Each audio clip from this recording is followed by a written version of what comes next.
திரு அண்ணாமலை அவர்கள் நீட்டுக்கு எதிராக பேசியிருக்காரு. மத்திய அரசுக்கு எதிராக பேசியிருக்காருன்னு சொல்லி, இப்போ தமிழக பாஜகவை சேர்ந்தவர்கள் அண்ணாமலைய போட்டு அடிக்க ஆரம்பிச்சிருக்காங்க. போட்டு கடிச்சு பிராண்ட ஆரம்பிச்சிருக்காங்க. அண்ணாமலை ஏதாச்சும் ஒரு அறிக்கைய வெளியிட்டா மட்டும் தான் தமிழக பாஜக முழிச்சுக்கிறாங்க. அண்ணாமலைக்கு எதிராக பேசுறாங்க. தமிழக பாஜக ஃபுல் ஆக்டிவா பாலிடிக்ஸ் பண்ணணும்னா, அண்ணாமலை அவர்கள் இது மாரியான அறிக்கைகள தொடர்ந்து விட்டுக்கிட்டே இருக்கணும். அப்பதான் தமிழக பாஜக தூங்காம அரசியல் பண்ணுவாங்க. அட்லீஸ்ட் அண்ணாமலைக்கு எதிராக பேசுறதுக்காச்சும் தமிழக பாஜக முழிச்சுக்கும். அண்ணாமலை நீட்டுக்கு எதிராக இருக்காரு. நீட் தேர்வுக்கு எதிராக பேசிட்டு இருக்காரு அப்படின்ற மாரிலாம் சொல்றாங்க. பட் அப்படிலாம் ஒண்ணும் இல்ல. அண்ணாமலை அவர்கள் நீட் தேர்வுக்கு எதிராகலாம் ஒண்ணும் கிடையாது. அவரு நீட் தேர்வுல நடந்த குளறுபடிகளுக்கு எதிராக தான் இருக்காரு. அவர் இன்னமும் நீட் வேணும், நீட் வேணும் என்ற நிலைப்பாட்டோட தான் இருக்காரு. அண்ணாமலை அவருடைய அறிக்கையில எனக்கும் ஒரு சில முரண்பாடுகள் இருக்கு. அந்த முரண்பாடுகள நான் உங்களுக்கு பின்னாடி சொல்றேன். அதுக்கு முன்னாடி அண்ணாமலை சொன்ன விவகாரங்கள கொஞ்சம் பார்க்கலாம். நீட் பேப்பர் லீக்குக்கு எதிராக நடந்த போராட்டமானது கொஞ்சம் கொஞ்சமா திசை மாறி போயிட்டு இருக்கு. போராட்டம் என்பது கலவரத்தை நோக்கி போயிட்டு இருக்கு அப்படின்றத மாணவர்கள் புரிஞ்சிக்கணும். அங்க இருக்கக்கூடிய மாணவர்கள் புரிஞ்சிக்கணும்னு அண்ணாமலை அவர்கள் சொல்றாரு. அங்க நடக்கக்கூடிய போராட்டமானது கட்டமைக்கப்பட்ட போராட்டம். அங்க இருக்கக்கூடிய மாணவர்கள்னு சொல்றவங்க யாரும் மாணவர்களே கிடையாது. அங்க போராட்டத்தில் ஈடுபடுபவர்கள் யாரும் மாணவர்கள் கிடையாது. இது ஒரு வெளிநாட்டு சதி. இந்தியாவுடைய ஸ்திரத்தன்மையை கெடுக்கணும் அப்படின்றதுக்காக இது மாரிலாம் பண்றாங்க. இதெல்லாம் தெரிஞ்சிருந்தாலும் அண்ணாமலை ஏன் இப்படிலாம் பேசுறாரு? அண்ணாமலை ஏன் மத்திய அரசுக்கு எதிராக, நீட் தேர்வுக்கு எதிராக, மோடிக்கு எதிராகலாம் பேசுறாரு? அப்படின்ற மாரிலாம் சில பேர் கேள்விகள் கேட்கறாங்க. சி அங்க போராட்டம் நடக்கிறது உண்மை. மாணவர்கள் அதுக்கு சப்போர்ட் பண்றாங்க அப்படின்றது உண்மை. நீட் தேர்வுல குளறுபடிகள் நடந்ததுன்னு சொல்றது உண்மை. இது எல்லாமே உண்மைதான். இத மாரியான சிச்சுவேஷன யூஸ் பண்ணிக்கிறவங்களும் அங்க இருக்காங்க. ஃபார் எக்ஸாம்பிள் காங்கிரஸ், கம்யூனிஸ்ட், திமுக, ஆம் ஆத்மி கட்சி, சரத் பவார் இல்ல, அகிலேஷ் யாதவுடைய கட்சி இவங்க எல்லாருமே பார்த்தீங்கன்னா, இந்த ஒரு சீன அந்த ஒரு சினாரியோ அவங்க யூஸ் பண்ணிக்கிறாங்க. அவங்களுடைய பொலிட்டிக்கல் மைலேஜ்க்காக யூஸ் பண்ணிக்கிறாங்க. அண்ட் வெளிநாட்டு சதி இருக்குன்னு சொல்றாங்க இல்லையா? அது உண்மதான். அது இதுல எந்த ஒரு மாற்று கருத்தும் கிடையாது. பட் அங்க போராடுறவங்க யாரும் மாணவர்களே கிடையாதுன்னு சொல்ல முடியாது. ஓகேங்களா? மாணவர்களும் இருக்காங்க. மாணவர்களும் போராட்டம் பண்றாங்க. பட் அங்க இருக்கக்கூடிய அதர் எலிமெண்ட்ஸ் அவங்க என்ன பண்றாங்கன்னா, இந்த ஒரு போராட்டத்த கலவரமா மாத்துறாங்க. மாத்த ட்ரை பண்ணாங்க. மாத்தவும் செஞ்சிருக்காங்க. இவங்க பண்ணக்கூடிய காரியங்களால அங்களுடைய மாணவர்கள் பாதிப்படையறாங்க. அந்த மாணவர்கள தான், உண்மையான மாணவர்கள தான் அண்ணாமலை அவர்கள் இப்படி சொல்றாரு. போராட்டத்திலிருந்து கலவரமா மாறுது. அத கொஞ்சம் தயவு செய்து புரிஞ்சுகிட்டு நீங்கலாம் போயிடுங்கன்னு சொல்றாரு. டெல்லியில நடக்கக்கூடிய போராட்டத்துக்கு பின்னாடி வெளிநாட்டு சதியானது இருக்கு. அங்களுடைய மாணவர்கள, அங்களுடைய மக்கள தூண்டி விட்டு இந்த நாட்டுக்கு எதிராக அவங்க மாத்த முயற்சி பண்றாங்க. இப்படின்ற மாதிரியான கருத்துக்கள் வந்துட்டு இருக்கு. இந்த கருத்துக்களை ஏன் பாஜக அபிஷியலா பேச மாட்டேங்குது? மத்திய அரசு ஏன் இந்த விவகாரத்த அபிஷியலா வெளியில சொல்ல மாட்டேன்றாங்க? அப்படின்ற மாரி எல்லாம் ஒரு சில அறிவு ஜீவிகள் கேட்கறாங்க. ஏன் சொல்லணும்ங்கிறேன். பாஜக ஏன் அந்த ஒரு விஷயத்த அபிஷியலா சொல்லணும்ங்கிறேன். பார்த்தாலே தெரியாதா? இந்த காக்ரோச் ஜனதா பார்ட்டின்ற ஒரு பார்ட்டி இன்ட்ரோடியூஸ் பண்ண உடனேயே அவங்க பண்ண ஒரு சில விஷயங்கள வச்சுக்கிட்டு, இவங்கலாம் யாரு? இவங்க பின்னாடி யார் இருக்கா? எந்த கட்சி இருக்கு? ஆம் ஆத்மி பார்ட்டில இவனுடைய ரோல் என்ன? இவன் இதுக்கு முன்னாடி என்னென்னலாம் செஞ்சிருக்கான்? இவன் கூட இருக்கக்கூடிய அந்த ஒரு டீம், அந்த ஸ்போக் பெர்சன்ஸ் அவனுங்க யாரு? அவனுங்க யார் யார் கீழ வேலை பார்த்துருக்கானுங்கன்னு சொல்லிட்டு எல்லாமே வெளிய அப்பவே வந்துடுச்சு. இதெல்லாம் அபிஷியலா சொல்லணும், பாஜக சொல்லணும்ன்ற அவசியமே கிடையாது. ஆனா இவங்களுக்கு பாஜக மீது காண்டு இல்லையா? அண்ணாமலை ஆதரவாளர்ன்னு சொல்லிக்கிட்டு இவங்க பாஜகவ அடிக்க ஆரம்பிக்கிறாங்க, கடிக்க ஆரம்பிக்கிறாங்க. எப்படி பாஜகல இருக்கக்கூடியவர்கள் அண்ணாமலைக்கு எதிராக இப்பதான் நமக்கு அந்த ஒரு டைம் கிடைச்சிருக்கு, இப்ப பேசலாம்னு சொல்லிட்டு பேசுறாங்களோ, அதே மாரி பாஜகல இருந்து அண்ணாமலை பின்னாடி போய் அண்ணாமலை ஆதரவாளர்ன்னு இப்ப பேசக்கூடியவர்கள் பாஜகவ பிடிச்சு கடிச்சிட்டு இருக்காங்க. சிஜேபி ப்ரொடெஸ்ட் பத்தி எல்லாருக்குமே நல்லாவே தெரியும். ஊடகங்கள்ல எல்லா செய்தியும் வந்திருக்கு. வாங்சுக், அந்த சோனம் வாங்சுக் யாரு? இதுக்கு முன்னாடி அவன் என்னென்னலாம் பண்ணிட்டு இருக்கான்? அவன் ஃபேமிலி பேக்ரவுண்ட் என்ன? அவன் எந்த பொலிட்டிக்கல் பார்ட்டியை சேர்ந்தவன்? அவன் இந்த போராட்டம் நடக்கிறதுக்கு 6 மாசத்துக்கு முன்னாடி எங்கெங்கெல்லாம் டிராவல் பண்ணியிருக்கான்? பாகிஸ்தானுக்கு ஏன் போனா? பங்களாதேஷ்க்கு ஏன் போனா? சைனாக்கு ஏன் போனான்ற எல்லா விஷயமும் வெளியே வந்திருக்கு. விஷயம் தெரிஞ்சவங்களுக்கு இது நல்லாவே தெரியும். இத ஒரு பாரத பிரதமர் எடுத்து பேசணும். இத ஒரு உள்துறை அமைச்சர் எடுத்து பேசணும்ன்ற அவசியம் கிடையாது. உங்களுக்கு பாஜகவை பிடிக்கலன்னா தாராளமா விமர்சனம் பண்ணுங்க, தப்பே கிடையாது. ஆனா அண்ணாமலை பின்னாடி ஒளிஞ்சுக்கிட்டு அண்ணாமலையுடைய கருத்தை நீங்க பேசுறீங்க இல்லையா? அண்ணாமலை இதுதான் சொல்ல வந்தாரு, அதுதான் சொல்ல வந்தாரு நீங்க பேசுறீங்க இல்லையா? அதெல்லாம் தப்பு. இதுக்கு பேர் எச்சன்னு சொல்லுவாங்க. உங்களுக்கு பாஜகவை எதிர்க்க துப்பு திராணி இருந்ததுன்னா தைரியமா எதிர்ப்பு தெரிவிங்க. ஃபேக்டோட வச்சு எதிர்த்து பேசுங்க. அதை விட்டுட்டு அண்ணாமலை இப்ப வெளியே வந்ததுக்கு அப்புறமா அண்ணாமலை பின்னாடி இருந்து நம்ம பேசணும்னா நம்ம பேசக்கூடிய விஷயங்கள் இன்னும் பூஸ்டப் ஆகணும்லாம் இப்படி சீப்பான விஷயங்கள் பண்ணாதீங்க. மாணவர் போராட்டம் சொல்லப்படுற இந்த ஒரு போராட்டத்துல உண்மையிலே மாணவர்கள் இருக்காங்க தான். நிறைய மாணவர்கள் இருக்காங்க தான். நீட்னால பாதிக்கப்பட்ட, அதாவது நீட் பேப்பர் லீக்கால பாதிக்கப்பட்ட மாணவர்களும் இந்த போராட்டத்துல இருக்காங்க தான். சோ நம்ம பொதுவா இங்க இருக்கக்கூடிய மாணவர்கள் யாரும் மாணவர்களே கிடையாது. மாணவர்கள் போர்வையில் இருக்கக்கூடிய கலகக்காரர்கள், கலவரக்காரர்கள், போராட்டக்காரர்கள்னா நம்ம சொல்லக்கூடாது. 10க்கு 10 ரூம்ல உட்கார்ந்துகிட்டு பேசுற எனக்கே இவ்வளவு விஷயங்கள் தெரியும் பொழுது, ஒரு நாட்டையே ஆட்சி பண்ற, ஒரு நாட்டையே ஆளுகின்ற பாஜகவுக்கு என்ன நடந்துட்டு இருக்கு? இவங்களுடைய நோக்கம் என்ன? இவங்க பின்னாடி யார் இருக்கா? இதெல்லாம் உங்களுக்கு தெரியாமையா இருக்கும்? தெரியாம கேட்கிறேன். லாஜிக்கா கேட்கிறேன். வெறும் சோசியல் மீடியாவை ஸ்க்ரோல் பண்ணி ஒரு 4, 5 நியூஸ் வெப்சைட்ஸை படிக்கிற நமக்கே இவ்வளோ நாலேஜ் இருக்குன்னா, நியூஸ உருவாக்குறவங்களே அவங்க தான். இந்த நாட்டை கட்டி ஆள்பவர்களே அவங்க தான். அவங்களுக்கு தெரியாதா? அவங்களுக்கு இவங்க பின்னாடி யார் யார் இருக்கான்றதெல்லாம் அவங்களுக்கு தெரிஞ்சிருக்காதா? பாஜக நினைச்சிருந்தாங்கன்னா, இது மாதிரியான போராட்டங்கள ஆரம்ப காலகட்டத்திலே தடுத்திருக்க முடியும். பட் பாஜக இவங்களெல்லாம் விட்டு வேடிக்கை பார்த்தாங்க. இவனுங்க யாருங்கிறத அவனுங்களே எக்ஸ்போஸ் பண்ணிப்பானுங்க. போராட்டம் பண்றோம்னு சொல்லிக்கிட்டு அவனுங்க கலவரம் பண்ணுவானுங்க. எப்படி இதுக்கு முன்னாடிலாம் செஞ்சானுங்களோ, அதே மாரி இப்பவும் செய்வானுங்க. இவங்களுடைய முகத்திரைய இவங்களே கிழிச்சு தொங்க விடுற மாரி நாம இவங்களுக்கு வாய்ப்பு தரணும். அதனால தான் பாஜக இவங்கள போராட்டம் பண்றதுக்கு அனுமதிச்சாங்க. எப்போ காவல்துறை தடியடி நடத்துனாங்க? பொது சொத்துக்கள நாசம் பண்ணும் பொழுது. காவல்துறையினர அடிக்கும் பொழுது. பெண் காவலர் 4 மாசம் கர்ப்பிணியா இருக்காங்க. அவங்கள அப்படி அடிச்சிருக்கானுங்க. தலைய முடிய பிடிச்சு இழுத்துட்டு போயிருக்கானுங்க. அவனுங்கலாம் மாணவர்களா? போராட்டக்காரர். உண்மையான நோக்கத்துக்காக போராடுறவங்களா இவனுங்கலாம்? கிடையாது. டீஸ்டெபிலைஸ் பண்ணணுன்றதுக்காக இவனுங்க இது மாதிரியான காரியங்கள் பண்றாங்க. ஒண்ணும் இல்லங்க. ஒண்ணும் இல்ல. 2014 இருந்து இப்ப வரைக்கும் பார்லிமென்ட் செஷன் எப்பப்பலாம் ஆரம்பிச்சிருக்கோ, கொஞ்சம் செய்தி எடுத்து பாருங்க. கரெக்ட்டா பார்லிமென்ட் செஷன் ஆரம்பிக்கிறதுக்கு முன்னாடி நம்ம நாட்டுல ஒரு பெரிய அளவுல போராட்டமானது வெடிக்கும். ஹிடன்பர்க் விவகாரத்திலிருந்து, ரஃபேல் விவகாரத்திலிருந்து, அதானி அவருடைய அதுதான் ஹிடன்பர்க்ல கரெக்ட். அதிலிருந்து இதோ இப்ப இந்த காக்ரோச் ஜனதா பார்ட்டி. இவனுங்களுடைய இன்டென்ஷனே பார்லிமென்ட்ட அட்டாக் பண்ணணுங்கிறது தான். இவனுங்க என்ன பேசுனானுங்க? பார்லிமென்ட்ட நாங்க அட்டாக் பண்ண போறோம்னு வெளிப்படையா பேசுனானுங்க. அவனுங்க அப்படி பேசினதுக்கு அப்புறமா தான் தடியடி நடத்தப்பட்டது. அங்க இருந்த போராட்டர்கள போட்டு அடிக்க ஆரம்பிச்சாங்க. அவங்கள தொரத்தி விரட்டி அடிக்க ஆரம்பிச்சாங்க. அண்ணாமலை பேசின கருத்துல எனக்கு பிடிக்காத கொஞ்சம் கூட உடன்பாடே இல்லாத கருத்து என்னன்னா, போராட்டக்காரர்களுடன் பேச்சுவார்த்தையை தொடங்க மத்திய அரசு இவ்வளவு காலம் எடுத்தது ஏன்? எதற்காக இவ்வளவு காலம் காத்திருந்தீர்கள் என மத்திய அரசுக்கு அண்ணாமலை கேள்வி. வேலை வெட்டி இல்லாத 4 கரப்பான்பூச்சிக போராட்டம் பண்ணுவேன்னு சொல்லிட்டு வருவானுங்க. அவனுங்கள கூப்பிட்டு உட்கார வச்சு மத்திய அரசு பேசணுமா? அவனுங்களுக்கு தான் வேலை வெட்டி கிடையாது. கண்ட கருமத்தையும் எடுத்துக்கிட்டு போராட்டம் பண்றோம், கலவரம் பண்றோம்னு கிளம்புவானுங்க. அந்த பொறுக்கி புறம்போக்குகள கூப்பிட்டு உட்கார வச்சு மரியாதை குடுத்து பேசணுமா? பேசுனாங்களே! சமீபத்தில பேசுனாங்களே! ஃபர்ஸ்ட் ஆஃப் ஆல் அது மாரி பேசுறதே தப்பு. பேசியிருக்க கூடாது. அவனுங்க பொது சொத்துக்கள நாசப்படுத்தியிருக்கானுங்க. பார்லிமென்ட்ட அட்டாக் பண்ணணும்னு சொல்லியிருக்கானுங்க. ஆன்டி ஹிந்து ஸ்லோகன்லேருந்து ஆன்டி நேஷனல் ஸ்லோகன் வரைக்கும் தொடர்ந்து பேசிட்டு இருக்கானுங்க. தமிழகத்தில நடந்த போராட்டத்தில ஆசாதி கோஷம் வந்துட்டு இருக்கு. இப்படிலாம் பண்ற இவனுங்களுக்கு மரியாதை குடுத்து கூப்பிட்டு உட்கார வச்சு பேசணுமா? ஜே.பி. நட்டா உட்கார வச்சு பேசினாரு. பேசினாரு. பாருங்க பேசியிருக்காரு. எல்லாருக்குமே நல்லாவே தெரியும். அண்ணாமலை உட்பட எல்லாருக்குமே நல்லாவே தெரியும். அங்க நடத்தக்கூடிய போராட்டமானது நீட்டுக்கு எதிராக கிடையாது.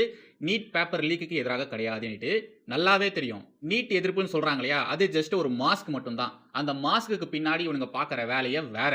ஸ்பெசிஃபிக்கா இதுதான் காரணம், அதுதான் காரணம்னு சொல்லிட்டு எடுத்து வச்சு பேசுறதுக்கு ஒண்ணுமே கிடையாது. நடக்கிற விஷயங்கள பார்த்தா உங்களுக்கே தெரியும். உங்களாலயும் புரிஞ்சுக்க முடியும். பாஜகவுக்கு நல்லாவே தெரியுங்க. மத்திய அரசுக்கு நல்லாவே தெரியும். அதுவும் அங்க இருக்கக்கூடிய அமைச்சர்கள் சாதாரணமான அமைச்சர்கள் கிடையாது. ஓகேங்களா? எல்லாருக்குமே நல்லாவே தெரியும். இன் டெப்த் வரைக்கும் ஒவ்வொரு சப்ஜெக்ட்டையும் பேசுறவங்க அவங்க. அவங்களுக்கு தெரியாதா? இவனுங்க யாரு? எதுக்கு இது மாரிலாம் பண்றானுங்கன்ட்டு தெரியாதா? பாஜக ஏங்க பர்மிஷன் குடுத்தது? பர்மிஷன் குடுக்கலன்னா, மத்திய அரசு இவனுங்க கேட்ட பர்மிஷன குடுக்கலன்னா, அவங்க போராட்டத்த வேற மாரி பண்ணியிருப்பானுங்க. ஓகேங்களா? அப்படி பண்ணும்பொழுது மத்திய அரசு அடக்க பார்த்திருந்தாங்கன்னா, பாருங்க போராட்டம் பண்றதுக்கு கூட நம்மள அனுமதிக்க மாட்டேன்றாங்க. இதுதான் பாசிச பாஜக ஆட்சின்னு மாத்தி விட்டுருப்பானுங்க. பட் பாஜக என்ன பண்ணாங்க? மத்திய அரசு என்ன பண்ணுச்சு? அவங்க கேட்கிற எல்லா பர்மிஷனும் குடுத்தாங்க. இப்ப என்ன செய்வ? இப்ப என்ன செய்வேன்னு சொல்லிட்டு எல்லாத்தையுமே பண்ணாங்க. இவனுங்களால ஒண்ணுமே செய்ய முடியல. வேற வழியே இல்லாத பொழுது தான் அந்த சோனம் வாங்சுக் அவன் வந்தான்.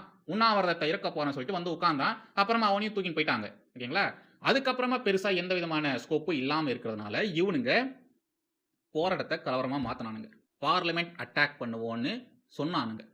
அதுக்கப்புறம் தான் இவ்ளோ சம்பவங்கள் நடந்திருக்கு. அண்ணாமலை அறிக்கையில நிறைய விஷயங்கள் சரியா தான் இருக்கு. பட் அவரு போராட்டக்காரர்களை ஏன் சந்திக்கவில்லை? ஏன் இவ்வளவு காலதாமதம்லாம் கேட்கிறாரு பாருங்க. அண்ணாமலை சார், நீங்க ஐபிஎஸ்ஸா தானே இருந்தீங்க. 9 வருஷம் நான் ஐபிஎஸ்ஸா இருந்தேன். கர்நாடகால நான் சிங்கமா இருந்தேன்லாம் சொல்லுவீங்களே. நீங்க சொல்லுங்க சார். நீங்க இதுக்கு முன்னாடி பாஜகல இருந்தீங்க. மறந்துருங்க. இப்போ வி த லீடர் அமைப்ப உருவாக்கி இருக்கீங்களா? அதோட தலைவரா இருக்கீங்க இல்லையா? அதையும் மறந்துருங்க. இப்போ நீங்க ஆஸ் எ போலீஸ் மேனா சொல்லுங்க. நடக்கிற இந்த கலவரத்தெல்லாம் நீங்க எப்படி கண்ட்ரோல் பண்ணுவீங்க? இவனுங்களுக்கு பின்னாடி யார் இருக்கா? அவனுங்க என்ன இன்டென்ஷன்ல இதெல்லாம் பண்றாங்க? இதெல்லாம் உங்களுக்கு தெரியும். தெரிஞ்சதுக்கு அப்புறமா அங்க இருக்கக்கூடிய போராட்டக்காரர்கள நீங்க எப்படி அணுகுவீங்க?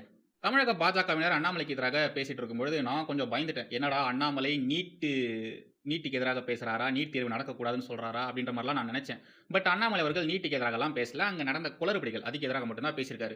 அண்ணாமலை என்ன சொல்லியிருக்காரோ, அதே கருத்த தான் பாரத பிரதமர் மோடியும் சொல்லியிருக்காரு. குளறுபடிகள் நடந்ததுக்கு யார் யாரெல்லாம் காரணமோ கண்டிப்பா அவங்க மீது நடவடிக்கை எடுப்போம். இதுக்கப்புறம் அது மாதிரிலாம் நடக்காம நான் பார்த்துக்கிறோம் அப்படின்ற மாரி பாரத பிரதமர் இன்னைக்கு சொல்லியிருக்காரு.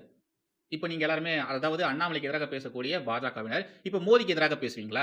இந்த நாட்டுடைய பாரத பிரதமரே அப்பேற்பட்ட ஒரு வாக்குறுதியை குடுத்திருக்காரு. இந்த நாட்டினுடைய இளைஞர்களுக்கு கேடு விளைவிக்கக்கூடிய காரியத்தை செஞ்ச எவனையுமே நான் சும்மா விடமாட்டேன்னு பாரத பிரதமர் சொல்லியிருக்காரு. அதுக்கப்புறமாவும் இங்க நடக்கக்கூடிய விஷயங்கள நீங்க அவதூறா பரப்பிட்டு வந்துட்டு இருக்கீங்க. அண்ணாமலை அவருடைய அறிக்கை வெளியில வந்ததுக்கு அப்புறமா, அந்த அறிக்கை வந்து நீட்ட பேஸ் பண்ணி இருக்கிறதுனால, இங்க இருக்கக்கூடிய ஊடகங்கள், ஊடகவாதிகள், பாஜகவுக்கு எதிராக அரசியல் பண்ணக்கூடிய மாற்றுக் கட்சியை சேர்ந்த அரசியல்வாதிகள் இவங்க எல்லாருமே ஒண்ணா சேர்ந்து, அண்ணாமலை நீட்டுக்கு எதிராக பேசுறாரு பாருங்க, மத்திய பாஜக அரசுக்கு எதிராக பேசுறாங்க பாருங்கன்னு சொல்லி பரப்பி விட்டானுங்க. சி டெல்லியில நடக்கிறது நீட் எதிர்ப்பு போராட்டம் கிடையாது. நீட் பேப்பர் லீக்குக்கு எதிராக நடந்த போராட்டம். நீட் தேர்வுல நடந்த குளறுபடிகளுக்கு எதிராக தான் அண்ணாமலை பேசியிருக்காரே ஒழிய, நீட் எக்ஸாமுக்கு எதிராகலாம் அவரு பேசவே இல்ல. ஆனா, இங்க இருக்கக்கூடியவர்கள் இதுதான் சாக்குன்னு சொல்லி எல்லாருமே நீட்டுக்கு எதிராக பேசுறாங்க. பாருங்க அண்ணாமலையே நீட்டுக்கு எதிராக பேசுறாரு. நீங்க பேச மாட்டீங்களா? அப்படின்ற மாரி பரப்பி விடுறானுங்க. இல்ல இந்த திமுக காரங்களா இருக்காங்களே, யப்பா இவங்களலாம் என்ன சொல்றதுன்னே தெரியல. அண்ணாமலை பாஜக விட்டு விலகி திமுகல சேர்ந்த மாரி, திமுகவை சேர்ந்தவர் அண்ணாமலை என்ற அளவுக்கு இவங்க அண்ணாமலைக்கு பயங்கரமா ஹைப் குடுக்குறாங்க.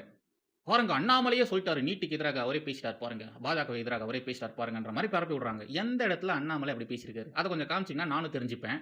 அப்புறம் டெல்லியில நடக்கக்கூடிய போராட்டம் இருக்கு இல்லையா? அந்த ஒரு போராட்டத்த எல்லாருமே ஜல்லிக்கட்டு போராட்டத்த கூட கம்பேர் பண்ணி பேசிட்டு இருக்காங்க. ஃபர்ஸ்ட் ஆஃப் ஆல் அதுவே தப்பு. ஜல்லிக்கட்டு போராட்டம் வேற. டெல்லியில நடக்கக்கூடிய இந்த நீட் பேப்பர் லீக் போராட்டம் அப்படின்றது வேற. ஜல்லிக்கட்டு போராட்டத்துல எந்த விதமான அரசியல் கட்சிகளுக்குமே இடம் தரல. யாருமே எந்த ஒரு கட்சிக்கும் சப்போர்ட் பண்ணல. ஸ்டாலின் சப்போர்ட் பண்றதுக்கு வந்தாரு. ஸ்டாலின எல்லாருமே விரட்டி அடிச்சாங்க. அதிமுக, திமுகன்னு சொல்லிட்டு எந்த கட்சிக்குமே அங்களுடைய மக்கள் சப்போர்ட் பண்ணவே இல்ல. எந்த அரசியல்வாதிகளும் உள்ள வரக்கூடாதுன்னு சொன்னாங்க. சீமான கூட உள்ள விடல. அப்படியே டெல்லியில நடக்கிற போராட்டத்த பாருங்க. அங்க வராத கட்சிகளே கிடையாது. பாஜகவுக்கு எதிராக யார் யாரெல்லாம் இருக்காங்களோ அந்த கட்சிக்காரங்க எல்லாருமே வந்திருக்காங்க. கனிமொழி அம்மையார் உட்பட எல்லாருமே அந்த போராட்டத்துல ஈடுபடுறவங்களுக்கு சப்போர்ட் பண்ணி பேசியிருக்காங்க. அண்ட் கூத்தாடிகள், லெஃப்ட் ஐடியாலஜி இருக்கக்கூடிய கூத்தாடிகள், அப்புறம் இந்த நாட்டிற்கு எதிரான சிந்தனைகள் இருக்கக்கூடிய கூத்தாடிகள் எல்லாம் ஒண்ணுதான். அவனுங்க எல்லாருமே அந்த போராட்டத்துல கலந்துக்கிறவங்களுக்கு சப்போர்ட் பண்ணியிருக்காங்க. ஒண்ணு டைரக்ட்டா போய் சப்போர்ட் பண்ணியிருக்கானுங்க. அப்படி இல்லன்னா சோசியல் மீடியா மூலியமாக சப்போர்ட் பண்ணியிருக்கானுங்க. ஃபைனலி அண்ணாமலை அவர்கள் நீட்டுக்கு எதிராகலாம் பேசல. நீட் பேப்பர் லீக்குக்கு எதிராக தான் பேசியிருக்காரு. பட் அண்ணாமலை பின்னாடி இருக்கக்கூடியவர்கள், அண்ணாமலைய முகத்த காமிச்சு நான் அண்ணாமலை ஆதரவாளன், நான் அண்ணாமலையோட இயக்கத்துல இருக்கேன்னு சொல்லிட்டு பாஜகல இருந்து போயிருப்பாங்க இல்லையா? அவங்க அண்ணாமலை பெயரை யூஸ் பண்ணி ஒரு மோசமான அரசியல் பண்ணிட்டு வந்துட்டு இருக்காங்க. ஆல்ரெடி 1008 பிரச்சனைகள் இங்க போயிட்டு இருக்கும் பொழுது இத மாரி கூட ஒரு சில பேர் என்ன பண்றாங்கன்னா, இவருடைய பெயரை யூஸ் பண்ணி பாஜகவுக்கு எதிராக பேசுறாங்க. அது இன்னமும் ஒரு புது பிரச்சனைய கொண்டு வந்துருது. அண்ணாமலைக்கு இருக்கக்கூடிய ஆதரவும் கூட பார்த்தீங்கன்னா, இதனால தான் கம்மியாயிட்டு வந்துட்டு இருக்கு. அண்ணாமலைக்கு பெருசா ஏன் இப்ப யாரும் சப்போர்ட் பண்றது இல்ல? அண்ணாமலைய ஆதரவு ஏன் கம்மியா இருக்குன்னா, அதுக்கான காரணம் இதெல்லாம் தான். இவங்கள மாரியான நபர்கள் தான். இவங்க தொடர்ந்து இது மாரியான காரியங்கள் பண்ணிட்டு வந்துட்டு இருக்காங்க. பண்றதெல்லாம் பண்ணி விட்டுட்டு, லாஸ்ட்டா யுவர் ஃபெய்த்ஃபுல்லி அண்ணாமலைன்னு கையெழுத்து போட்டுட்டு போயிடுறாங்க. பாவம் அந்த மனுஷன் தான் அனுபவிக்கிறாரு.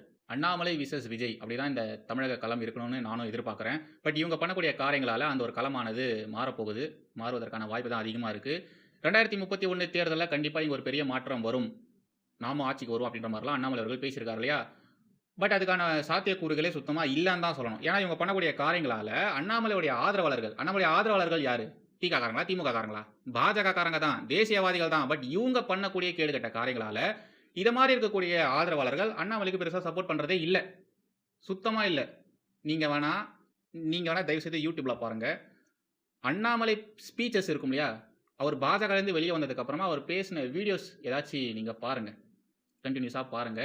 வியூஸ் அவ்ளோ கம்மியா இருக்கும். பெருசா வியூஸே இருக்காது. அண்ணாமலைக்குன்னு ஒரு சேனல் இருக்கு. அந்த சேனல்ல மட்டும் தான் அண்ணாமலையோட வீடியோஸ் ஆனது நல்லா வியூஸ் போயிட்டு இருக்கு. மத்தபடி மற்ற ஊடகங்கள்ல போடுற எந்த வீடியோஸுக்குமே வியூவர்ஷிப்பே இல்ல. அண்ணாமலை அவருடைய கரிஷ்மா அப்படின்றது கம்மியாயிட்டு வந்துட்டு இருக்கு. விஜய் அப்படின்ற ஒரு பெரிய ஸ்டார் முன்னாடி அண்ணாமலையுடைய பிம்பமானது கொஞ்சம் கொஞ்சமா மறைஞ்சிட்டு போகுது. பெருசா யாரும் இப்ப அண்ணாமலைக்கு சப்போர்ட் பண்றதே இல்ல. அவர் பேசுறது யாரும் பெருசா பார்க்கறதும் இல்ல. அண்ணாமலைக்கு மரியாதையே அவர் பாஜகல இருந்ததனால தான். அவர் பாஜகல இருந்த வரைக்கும் அவருக்கு அவ்வளவு மரியாதை குடுத்துட்டு இருந்தாங்க. அவர் பேசுற விஷயங்கள மக்கள் எல்லாருமே பார்த்துட்டு இருந்தாங்க. அவர் என்ன பேசுறாரு, என்ன சொல்ல வர்றாருன்றத காது குடுத்து கேட்டாங்க. பட் இப்போ இல்ல. நீங்க தப்பா எடுத்துக்கிட்டாலும் பரவால்ல. 2031 மட்டும் கிடையாது. அதுக்கப்புறமாவும் திரு விஜய் அவர்கள் தான் முதலமைச்சரா இருப்பாரு. விஜய் தான். பாஜக வேற ஏதாச்சும் பண்ற வரைக்கும், இல்ல அண்ணாமலை பாஜகல வந்து மறுபடியும் சேர்ற வரைக்கும், இந்த ஒரு விஷயமானது மாறுவதற்கு வாய்ப்பே கிடையாது. திரு விஜய் அவர்கள் அப்பேற்பட்ட ஒரு பெரிய சம்பவத்த பண்ணி விட்டுருக்காரு. அடுத்த 5 வருஷத்துல இப்ப சின்ன பசங்களா இருக்கிறவங்க, அது 13 வயசு, 12 வயசா இருக்கிறவங்களுக்குலாம் ஓட்டு உரிமை வரும்பொழுது, அவங்களும் பார்த்தீங்கன்னா விஜய்க்கு தான் சப்போர்ட் பண்ணுவாங்க. உங்களுக்கு புரியுதுங்களா? விஜய்க்கு எதிராக இங்க இவங்களால எதுவுமே செய்ய முடியாது. அன்டில் பாஜக கூட அண்ணாமலை வந்து சேர்ற வரைக்கும். விஜய் தான். எப்படி அந்த காலகட்டங்கள்ல எம்ஜிஆர் இருந்தாலோ, உண்மையாலே இப்ப விஜய் அப்படிதான் இருக்காரு. விஜய்க்கு எதிராக அரசியல் பண்றதுக்கு பெரிய பிம்பம் தேவை. திரு அண்ணாமலை அவர்கள் பாஜகல வர வரைக்கும், பாஜகக்குள்ள வர வரைக்கும் அவரால எதுவுமே பண்ண முடியாது. சிங்கிள் பெர்சனா அண்ணாமலை அவர்களால எதுவுமே செய்ய முடியாது. இதுதான் யதார்த்தம். அவர் மறுபடியும் பாஜகவுக்கு வரட்டும்.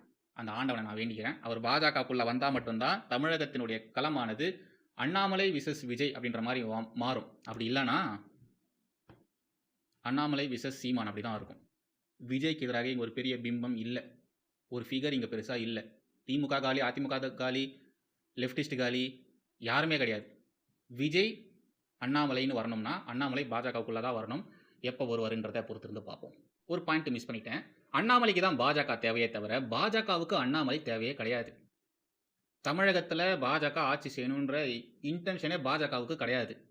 திரு விஜய் அவர்கள் பாஜகவுக்கு தோதாக இருந்தாருன்னு வச்சுக்கோங்களேன்.